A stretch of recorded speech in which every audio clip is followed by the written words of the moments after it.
مولانا صاحب حکومت کو ریڈیل کرنے کی کوشش کی جا رہی ہے. علامہ یہ طاہر القادری عمران خان کے 14 اگست کو بڑے جلسے ہونے, کیا سمجھیں کہ آپ کی یہ جماعت کس حد تک حکومت کا ساتھ دے گی اس کو بچانے کے لیے؟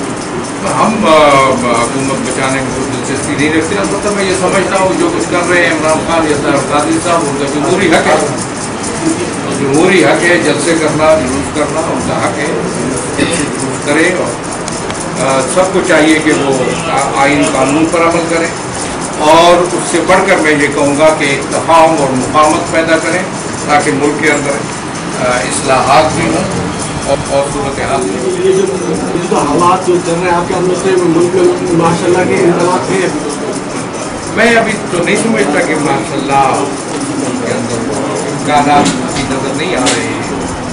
البتہ میں چاہوں گا کہ مفاہمت ہونی چاہیے اور مفاہمت کے ساتھ وفاقی حکومت نے جو سندھ میں 245 میں جو نافذ کیا ہے تو وہ آپ کیا چاہتے ہیں؟ اس طرح ایم کیو ایم نے کراچی کے لیے اب یہ مسئلہ عدالت میں آپ دیکھیں گے عدالت کیا فیصلہ کرتی ہے. بڑی مہربانی مولانا صاحب.